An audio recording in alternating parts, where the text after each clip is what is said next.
Hello friends, this is video 1.8 and today I am going to talk about challenges of liberalization, privatization and globalization. So liberalization और privatization globalization की बात करने से पहले हम ये जानते हैं कि इनका मतलब क्या होता है। सबसे पहले ग्लोबलाइजेशन का मतलब क्या हुआ कि जैसे वर्ल्ड ग्लोबलाइजेशन की बात करते हैं सब तुरंत दिमाग में आता है कि वर्ल्ड जो है और एक दूसरे से इंटरकनेक्टेड हो गया है, ट्रेड बढ़ गया है और पीपल टू पीपल मूवमेंट बढ़ गया, सोशल कल्चरल एंड बहुत सारे इम्पैक्ट्स हैं, एक कंट्री को ट्रांसफ़र होकर दूसरी कंट्री में पहुंच जा रहे हैं। ओवरऑल जो वर्ड है वो छोटा होता जा रहा है, इसको ग्लोबलाइजेशन बोलते हैं। लिबरलाइजेशन मतलब ये हुआ कि जैसे गवर्नमेंट है वो उसकी जो पॉलिसीज़ हैं, प्रोग्राम्स हैं, वो पहले मतलब कि जैसे कम्युनिज्म था वो टोटली स्टेट कंट्रोल था, तो उसके बाद धीमे धीमे मार्केट को छूट दी गई। तो ये थोड़ा लिबरल वे हो गया कि मतलब लोगों को छूट दी जाए कि वो अपने चीज़ों को अपने तरीके से कर सकें, लेकिन उसमें रेगुलेशन ज़रूरी है, तो हम बाद में देखेंगे। लेकिन लिबरलाइजेशन का कॉन्सेप्ट यही है कि जो स्टेट का एटीट्यूड है वो चेंज हो गया, यानी गवर्नमेंट का एटीट्यूड चेंज होना। और प्राइवेटाइजेशन जैसा आप जान सकते हैं कि प्राइवेटाइजेशन मतलब ये हुआ कि जो भी गवर्नमेंट के अंडर में थी, जो पब्लिक प्रॉपर्टीज़ हैं या पब्लिक इंस्टीट्यूशंस हैं, वो धीमे धीमे प्राइवेट सेक्टर के अंडर में लाई जाए, यानी प्राइवेट मैनेजमेंट, प्राइवेट ऑनरशिप धीमे धीमे दी जाए। जैसे जो पब्लिक सेक्टर अंडरटेकिंग्स हैं, इतनी बड़ी बड़ी कंपनीज हैं, इनका धीमे धीमे डिसइन्वेस्टमेंट करके इनको प्राइवेट सेक्टर के अंडर में लाया जाए। आज हम देखेंगे कि आखिर ये जो तीन कॉन्सेप्ट हैं ये क्या क्या चैलेंजेस प्रोड्यूस कर रहे हैं हमारे सामने, और इनके क्या बैड इफ़ेक्ट्स हैं और क्या एक्चुअली इफ़ेक्ट्स हैं, और उनको कैसे टैकल किया जाएगा। तो हम शुरू करते हैं। मीनिंग हमने देख ही लिया। Views on impacts. क्या क्या इम्पैक्ट हो सकते हैं। पहला इम्पैक्ट है क्लैश ऑफ सिविलाइजेशंस। इसका मतलब ये हुआ कि जो सिविलाइजेशन है वो आपस में लड़ भिड़ के मर जाएंगी। ऐसा तो होने वाला है नहीं, लेकिन हो भी सकता है, क्योंकि आप देख सकते हैं टेररिज्म बढ़ गया है और जल्दी ही रशियन और यूक्रेन के बीच में प्रॉक्सी वॉर चल रहा है ना, ईस्ट यूक्रेन में, ये सब, और इतनी टेंशन्स बढ़ रहे हैं। IS का बोलबाला अभी इराक में, या तालिबान फिर से रिसर्जेंस कर रहा है। सिविलाइजेशंस का क्लैश तो होना ही। अगर ग्लोबलाइजेशन ना होता तो अमेरिका को क्या ज़रूरत थी कि वो आके यहाँ पे लड़ाई करता है इराक में। देन ग्लोबल कोऑपरेशन बढ़ सकता है अगर ग्लोबलाइजेशन होगा, जैसे आप WTO, IMF या वर्ल्ड बैंक या यूनाइटेड नेशंस, से ये ग्लोबल कोऑपरेशन के पार्ट हैं। Then strong state. इसका मतलब ये हुआ कि जो स्टेट हैं उनकी पावर बढ़ गई है आज ग्लोबलाइजेशन के एरा में। जैसे जो इंडिया है वो यूनाइटेड नेशंस के थ्रू एक बहुत ही स्ट्रांगली अपने आप को प्रेजेंट कर सकता है, उसका एक खुद का एक वोट है। तो छोटे छोटे कंट्रीज़ हैं, उनकी सोवरेंटी की कुछ वैल्यू है। पहले था कि छोटी सी कंट्री, उसको कोई भी कब्जिया लेता था, अभी ऐसा नहीं है। अभी छोटा सा कंट्री भी पावरफुल है, अपनी असर्शन दिखा सकता है, किसी के गुलामी में इतनी जल्दी नहीं आ सकता। And in different state. इसका मतलब ये हुआ कि जो स्टेट है वो धीमे धीमे जो प्राइवेटाइजेशन हो रहा है इसका स्टेट का रोल रिड्यूस हो रहा है, और वो लोगों के प्रॉब्लम्स के प्रति मतलब अनभिज्ञ हो गया है, यानी कि मतलब now state doesn't concern about the problems of the people. Impacts of on public administration. हम देखेंगे चेंजिंग रोल ऑफ स्टेट। जो रोल स्टेट का रोल है वो आप न्यू पब्लिक मैनेजमेंट पढ़ेंगे कि टोटली चेंज हो रहा है। और पब्लिक चॉइस अप्रोच में हम जैसे देख चुके पिछले वीडियो में कि अब बात करते हैं कि इमरजेंस ऑफ कंपटीशन बढ़ाना चाहिए, या जो मार्केट है उसको खुली छूट दे देनी चाहिए, या प्राइवेटाइज करना चाहिए और रिफॉर्म करना चाहिए, यानी कि जो गवर्नमेंट जो इतने डेफिसिट में चल रही है या जो इतनी इनएफिशिएंसी है उसको रिमूव करना पड़ेगा किसी भी तरह से। तो प्राइवेटाइजेशन उसका सॉल्यूशन बताते हैं ये। Then impact of liberalization, privatization, globalization of public administration.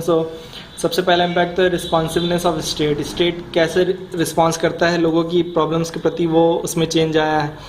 जैसे पहले था कि वेलफेयर स्टेट का कॉन्सेप्ट था, अभी भी वेलफेयर स्टेट का कॉन्सेप्ट है, लेकिन अब मार्केट को खुली छूट दे दी गई है और एक लिमिटेड रेगुलेशन डाला गया है।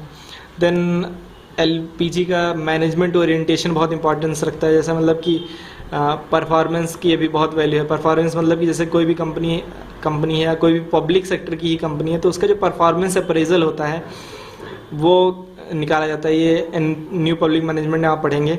देन डी रेगुलेशन हो रहा है, यानी कि उनको जैसे जो आज PSUs भी हैं उनमें उनके जो मैनेजर्स हैं उनको ज़्यादा से ज़्यादा खुली छूट दी जा रही है कि अपने अफेयर्स को खुद मैनेज कर सकें। देन डिसेंट्रलाइज्ड गवर्नमेंट हो रही है, जैसे अब पंचायती राज इंस्टीट्यूशंस हो गए या म्यूनिसिपल कॉरपोरेशंस हो गए, तो ये धीमे धीमे जो पावर हैं वो सेंटर से स्टेट को और स्टेट से लोकल लेवल पे ट्रांसफ़र हो रही हैं। एंड फ्लेक्सिबिलिटी, मतलब जो प्लान है उनका इम्प्लीमेंटेशन फ्लेक्सिबली किया जा सकता है, जैसे मतलब कि उसमें बहुत ज़्यादा रिजिडिटी नहीं रह गई है। पहले यह था कि जो भी सेंटर्स प्लान है उसको एज टू एज फॉलो करना है, लेकिन अभी धीमे धीमे वो चेंज हो रहे हैं और धीमे धीमे लोकल लेवल पे इम्प्लीमेंटेशन लोकल नीड्स के अकॉर्डिंग उसको चेंज किया जा सकता है।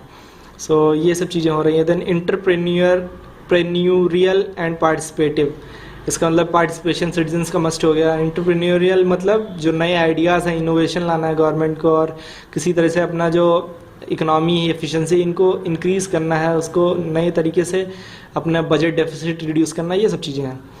देन स्टेट मार्केट कॉर्पोरेशन बढ़ गया है। जैसे स्ट्रेटजिक कॉर्पोरेशन क्या है कि जैसे मतलब लॉन्ग टर्म में कैसे जो मार्केट है वो स्टेबल रह सकता है।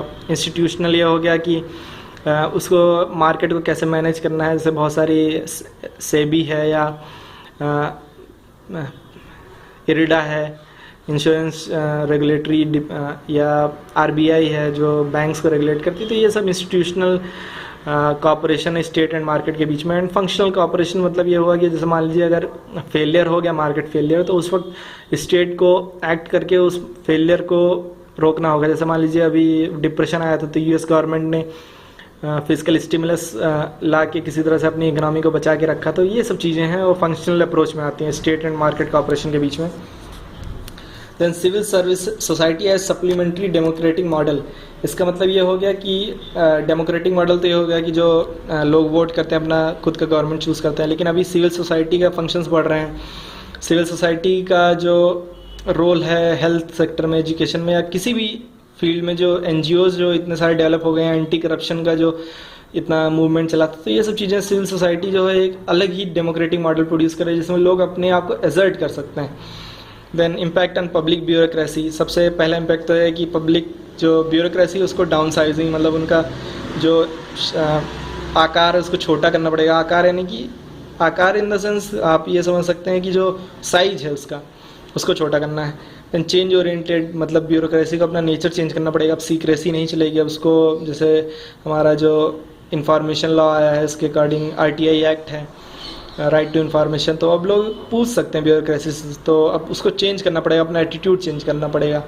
And responsible and accountable, accountability bureaucracy में पहले नहीं थी, मिनिस्ट्रियल अकाउंटेबिलिटी थी, बट ब्यूरोक्रेसी की कोई अकाउंटेबिलिटी नहीं थी पीपल के प्रति, लेकिन अभी वो भी धीमे धीमे लाया जा रहा है। एंड ब्यूरोक्रेसी को रिस्पॉन्सिबल होना पड़ेगा, उसको मान लीजिए ज़्यादा मैनेजरियल पावर, जैसा हमने देखा है कि मैनेजमेंट ओरिएंटेशन है, फ्लेक्सिबिलिटी, डीरेगुलेटेड। सो अब जब आपके पास ज़्यादा पावर्स हैं तो ज़्यादा रिस्पॉन्सिबिलिटी भी होगी और आपको ज़्यादा अकाउंटेबल भी रहना पड़ेगा। Then concept of good governance आ गया है। गुड गवर्नेंस का कॉन्सेप्ट ये है कि जो सिटीजन्स हैं उनको ज़्यादा बेटर सर्विसेज मिलनी चाहिए, उनका क्वालिटी ऑफ लाइफ इंप्रूव होनी चाहिए। तो इसके बारे में भी हम आगे देखेंगे डिटेल में। एंड रोल एज रेगुलेटर, अब जो पब्लिक एडमिनिस्ट्रेशन का रोल है ज़्यादातर रेगुलेशन का रोल है, यानी कि जैसे मान लीजिए कोई भी सर्विस है वो प्राइवेट सेक्टर प्रोवाइड करेगा, लेकिन उसमें कमियां ना रह जाएं, या मतलब उसमें कोई फ्रॉडलेंट काम ना हो या बहुत प्रॉफिट मोटिव ही ना प्राइवेट सेक्टर देखने लगे, तो इसलिए एज अ रेगुलेटर वो पब्लिक एडमिनिस्ट्रेशन अब काम करेगा। देन ई गवर्नेंस का कॉन्सेप्ट आ गया, जो ग्लोबलाइजेशन का सबसे बेसिक एंड इम्पॉर्टेंट टॉक है वो ई गवर्नेंस है, इंटरनेट है या कम्युनिकेशन टेक्नोलॉजी। आप स्काइप से आप कहीं पे भी कहीं किसी से भी बात कर सकते हैं। आज किसी को अगर मान लीजिए अमेरिका शिफ्ट होना हो तो उसके लिए बहुत आसान है, क्योंकि अपने पापा मम्मी से डेली बात कर सकता है या अपने बच्चों से बात कर सकता है यहाँ इंडिया में, या रेमिटेंसेस भेज सकता है। तो ग्लोबलाइजेशन जो है ई गवर्नेंस या जो न्यू टेक्नोलॉजिकल डेवलपमेंट है उसके कारण इम्प्रूव हुआ है। और ई गवर्नेंस मतलब है कि जो सर्विसेज हैं वो इंटरनेट के जरिए लोगों को प्रोवाइड की जा रही हैं। देन ग्लोबलाइज प्रॉब्लम्स क्या है, ग्लोबलाइजेशन के कारण अब बहुत सारी प्रॉब्लम्स हैं जो ग्लोबल लेवल पे हो गए, जैसे टेररिज्म है वो पूरे वर्ल्ड में फैल चुका है। क्लाइमेट चेंज, मतलब अमेरिका ने इतना ज़्यादा कार्बन डाइऑक्साइड बाहर किया, इतना ज़्यादा इंडस्ट्रियलाइजेशन उसके यहाँ हुआ, लेकिन उसका इम्पैक्ट जो पूरे वर्ल्ड पे पड़ रहा है। देन इथनिक कॉन्फ्लिक्ट्स, जैसे जो ग्लोबलाइजेशन बढ़ रहा है तो उसके कारण अब हमको पता चल रहा है कि अफ्रीका में कितने ज़्यादा मतलब एक दूसरे से ही लोग लड़ते रहते हैं, फैक्ट्रीसाइडल वॉर्स होते रहते हैं, डिफरेंट एथनिक कॉन्फ्लिक्ट्स हैं, जैसे साउथ सूडान और सूडान के बीच में, या नामीबिया में टूटू एंड हुल्सी 2 ट्राइब्स हैं, उनके बीच में वॉर होते रहते थे, नहीं होते रहते हैं अभी भी। एंड फूड सिक्योरिटी ये बहुत है, क्योंकि ग्लोबलाइजेशन से मतलब जो मेडिकल फैसिलिटीज़ थी वो बढ़ गई, अभी पॉपुलेशन इतनी बढ़ गई तो उनके फूड की बहुत दिक्कत हो गई है। इतनी पॉपुलेशन उसको खिलाएंगे कैसे, जो अर्थ की कैपेसिटी वो तो एक लिमिटेड है ना। सो ये सारी नए चैलेंजेस हैं। देन लैक ऑफ कैपेसिटी, मतलब जैसे जो डेवलपिंग कंट्रीज़ हैं उनके अंदर कैपेसिटी रिक्वायरमेंट है, वो उनके अंदर इतनी कैपेसिटी नहीं है कि वो जो ग्लोबलाइजेशन में जो अभी चांसेस हैं उसका वो फ़ायदा उठा सकें। जो इंडस्ट्रियलाइज्ड कंट्रीज़ हैं, जो डेवलप्ड कंट्रीज़ हैं, वही फ़ायदा उठा पा रही हैं। Then challenges of information age आज के बारे में भी चल रहा है, उसमें जो नए चैलेंजेस प्रोड्यूस हो रहे हैं, जैसे जो ई गवर्नेंस है तो उसमें कैसे उसको इम्प्लीमेंट किया जाए, कैसे ब्यूरोक्रेसी को चेंज किया जाए, उनका नेचर कैसे चेंज किया जाए, या कैसे मतलब कि जो साइबर अटैक्स हो रहे हैं उनको कैसे टैकल किया जाए, ये सब नए चैलेंजेस हैं। देन लॉस ऑफ सोवरेंटी, जैसे सोवरेंटी मतलब कि आज़ादी, एक हिसाब से आप ये कह सकते हो। जैसे वर्ल्ड ट्रेड ऑर्गेनाइजेशन है, इंटरनेशनल मॉनेटरी फंड है, सो इन्होंने मतलब ये जो एड्स देते हैं इसके पहले ये बोलते हैं कि आपको स्ट्रक्चरल एडजस्टमेंट करना पड़ेगा, हमारे रूल्स के अकॉर्डिंग आपको चेंज करना पड़ेगा, आपको डेमोक्रेसी लानी पड़ेगी। बात तो इनकी सही है, और आपको मतलब फ्री मार्केट करना पड़ेगा, मार्केट रेगुलेशन कम करना पड़ेगा, ये सब चीज़ें। तो आज जो देश हैं वो खुद अपने हिसाब से अपनी पॉलिसीज डिसाइड नहीं कर सकते हैं। आज ग्लोबलाइजेशन के कारण इतना इफेक्ट पड़ रहा है कि जो पावरफुल कंट्रीज़ हैं दादा का रोल अदा कर रही हैं और छोटे कंट्रीज़ को बुली कर रही हैं। सो ये सब चीज़ें हैं। और यूरोपियन यूनियन जैसे आप देख लीजिए कि पूरा यूरोप एक सिंगल उसमें कंबाइन हो गया है। पहले तो सेपरेट कंट्रीज़ थे, अभी उनका इकोनॉमिक एंड पॉलिटिकल कॉम्बिनेशन भी हो गया है। तो ये सब चीज़ें हैं।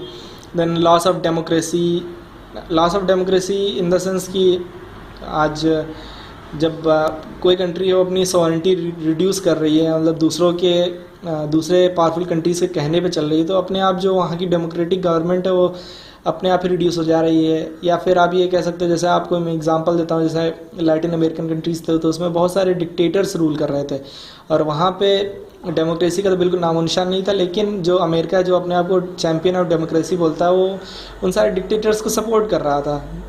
सो यहाँ पे आप देख सकते हैं कि मतलब ग्लोबलाइजेशन का ये भी एक नेगेटिव इफेक्ट है।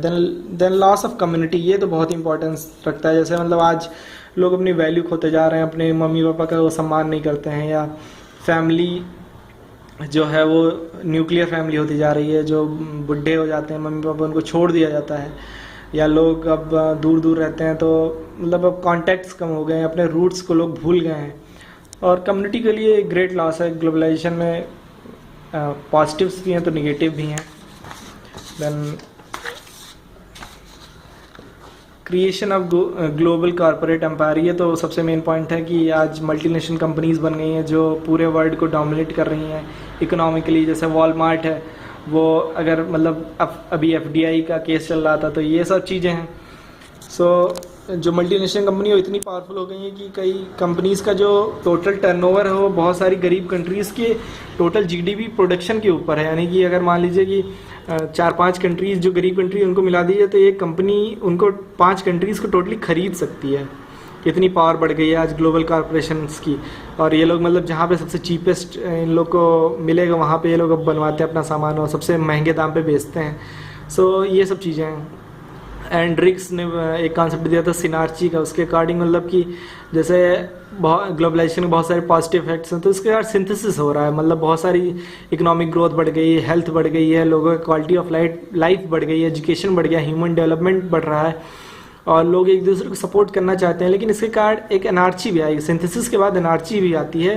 मतलब जो इसका रिएक्शन होता है, नेचुरल रिएक्शन होता है। तो हमेशा एनार्ची मतलब हमेशा नेगेटिव ही नहीं होती, कभी कभी पॉजिटिव भी होती है। लोग जैसे अपनी कल्चर को ज़्यादा एसिमुलेट कर सकते हैं, या मतलब कि उसको मीन्स लाइक इंडियंस वो बोलें कि हमारी कल्चर ज़्यादा सुपीरियर है, वो ग्लोबलाइजेशन के रिएक्शन का स्वरूप आ सकता है। सो कुछ सिंथेसिस एनआरची में भी हो सकता है, और एनआरची का बहुत सारे रूप हैं, टेररिज्म एंड क्लाइमेट चेंज, ये सब। तो this is the concept of synarchy. So और अब हम बात करते हैं challenges for developing countries specific.